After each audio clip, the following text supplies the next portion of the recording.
की बात करना, तब पूछा कि हम कैसे समझें कि आपका वो बच्चा है, तो उन्होंने कहा था कि जिसके हाथ में भारत का तिरंगा झंडा हो वही भारत का विद्यार्थी हो। आचार्यों का तुष्टीकरण की मानसिकता भी बढ़ा है।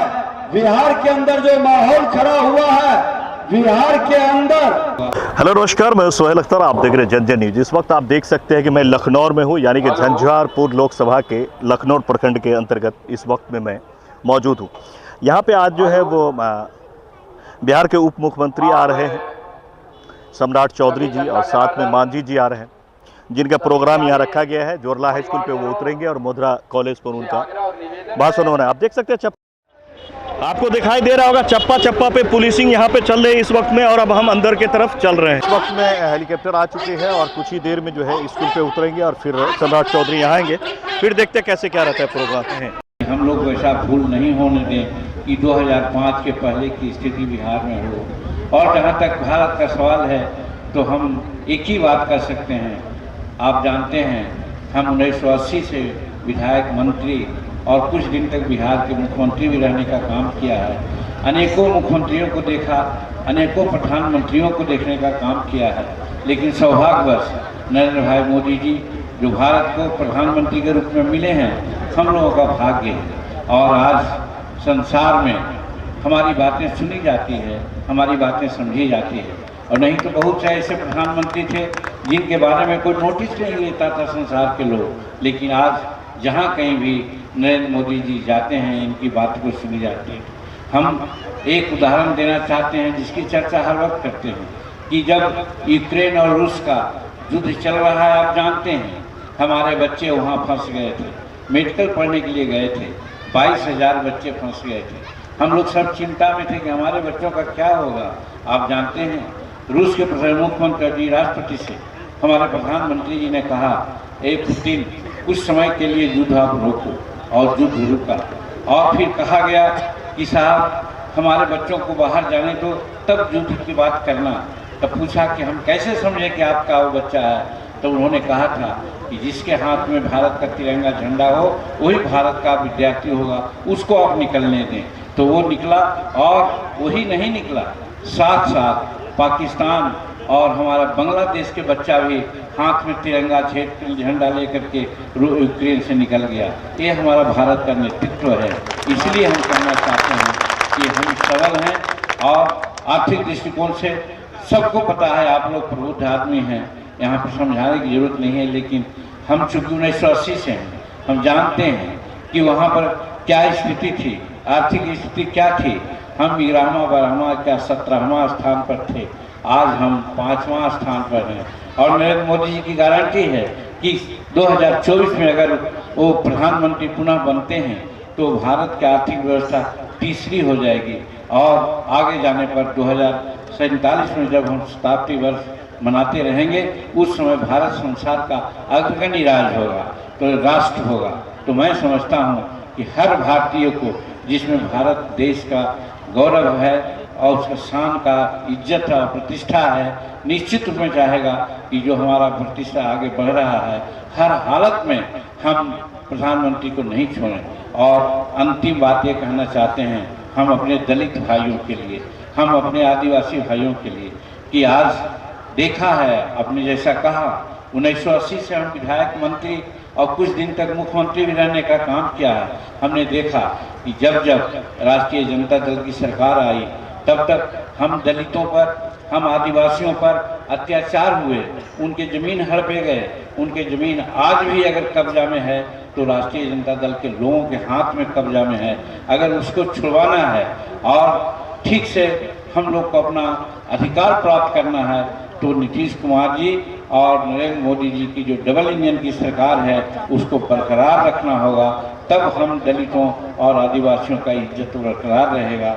इसलिए हम अनुरोध करना चाहते हैं कि भारत के राष्ट्र में प्रधानमंत्री के रूप में और बिहार के मुख्यमंत्री नीतीश को रखने के लिए, हम लोगों को डबल इंजन की सरकार को बरकरार रखने के लिए यहाँ पर हमारे भाई रामप्रीत मंडल जी हैं, उनके सामने बटन दबाइए और उनको जिताइए, और जिता करके भारत को मजबूत कीजिए और इस देश, इस राज्य को भी मजबूत कीजिए।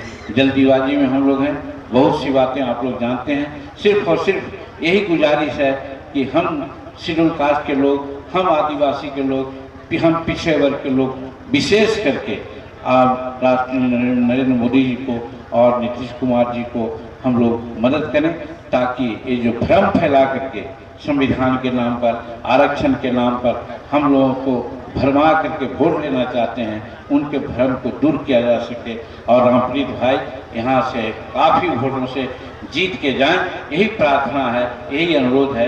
इन्हीं चंद शब्दों के साथ बहुत बहुत धन्यवाद। बहुत बहुत लोगों को रोकने की हम सबों की जिम्मेवारी है। हम तो आपसे आग्रह करेंगे कि बिहार ऐसे परिवारवादी मानसिकता के कारण बहुत पीछे चला गया। आज इनके कारण बिहार के अंदर बिहार की प्रगति ही नहीं रुकी। अपराधियों का, भ्रष्टाचारियों का तुष्टीकरण की मानसिकता भी बढ़ा है। बिहार के अंदर जो माहौल खड़ा हुआ है, बिहार के अंदर जिस मानसिकता को लेकर राजद के लोगों ने चला है, वह मानसिकता कहीं न कहीं आज फिर से उभार ले रहा है। उनको लग रहा है कि हम जातीय जहर के लहर के कहर से बिहार को प्रभावित कर लेंगे, बिहार के सामाजिक ताना बाना को फिर से तोड़ेंगे। जातीय नरसंहार कराने वाले, जातीय उन्माद पैदा कर करके, विकास की बात न कर करके, विकास करने वाले को जेल भेजने की बात करने वाले देश के प्रधानमंत्री नरेंद्र मोदी जी के बारे में जिसकी सोच है, उस मानसिकता को जवाब देने का यही समय है, सही समय है। ये सारे लोग जिस तरह के वातावरण बिहार के अंदर बना रहे हैं और बिहार के मानसिकता पर चोट कर रहे हैं, ये मां जानकी की धरती है। भगवान राम अयोध्या में विराजे हैं। राम लला तमाम सनातन के संतानों को लज्जित होना पड़ा था। कौन इसका अपमान कर रहा था? सत्ता में बैठा हुआ मंत्री, जो शिक्षा मंत्री कहलाते थे, वो रामचरित्र मानस पर कैसे कैसे शब्दों का उपयोग कर रहे थे और उनके नेता तेजस्वी यादव जी संरक्षण दे रहे थे, पोषित कर रहे थे। आज हमारे धर्म ग्रंथों पर, धर्म गुरुओं पर, हमारे देवी देवता पर इस तरह के बयान देने वाले, मेरे सांस्कृतिक विरासत पर चोट करने वाले पर उम्मीदवार को तीर छाप का बटन दबा करके विजय दिलाने का, ताकि मोदी जी का जो गारंटी है कि विकसित भारत के साथ विकसित बिहार बनाएंगे और समृद्ध बिहार बनाएंगे करते हैं। ये भाव मन के अंदर, हर भारतीयों को मन के अंदर जगना चाहिए। अरे वो तो कहते हैं कि मां भारती के धरती पर जो भी जन्म लिया है, किसी जाति, धर्म, क्षेत्र, भाषा का है, वह मां भारती का संतान है। उसका उत्थान, उसका कल्याण मेरा ध्येय है। और एक तरफ ये परिवारवाद का नारा देते हैं श्रीमान लालू प्रसाद यादव, कहते हैं कि मोदी जी का परिवार नहीं है।